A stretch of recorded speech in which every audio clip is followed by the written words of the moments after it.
Police case के माध्यम से हथियार भी बरामद हुआ।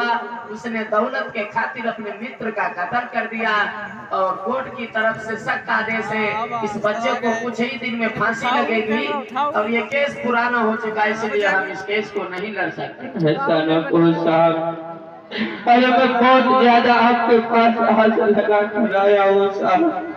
अरे आपको हमारे इस आशा को निराशा में ना बदले साहब।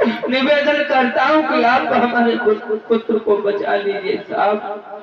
देखिए मैं समझ सकता हूँ इस समय तुम्हारे ऊपर कितनी बड़ी मुसीबत होगी, क्योंकि जिसका इकलौता बेटा जवान बेटा बीमारी में अगर कुछ हो जाता है वो बात अलग की, लेकिन तुम्हारा बेटा ठीक ठाक उसे फांसी के फंदे पर लटकाया जाएगा तो कितनी बड़ी बदनामी की बात। और दूसरी बात तुम्हारा बेटा मरेगा।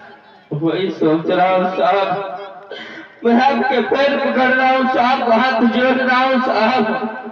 अरे आप जितना पैसा मांगेंगे मैं आपके बराबर तोड़ने का कार्य करूँगा, लेकिन साहब आप मुझे मेरे पुत्र को बचा लीजिए साहब। देखिए सेठ जी, अगर हमारे बस की बात होती तो मैं ये थोड़ी चाहता हूँ कि हमको पैसा ना मिले। मैं भी चाहता था तुम्हारे बच्चे के केस को हम लड़ेंगे, आप हमें मुँह पैसा देते, लेकिन हमारे बस से बाहर है।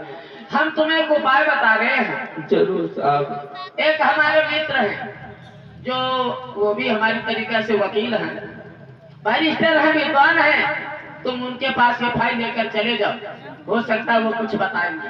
ठीक है साहब, लेकिन आप भी कुछ मदद करते रहना साहब। जाओ, मैं फाइल लेकर के जाओ, मैं फोन कर रहा हूँ उनके पास। ठीक है साहब, जरूर साहब। इधर क्या हुआ?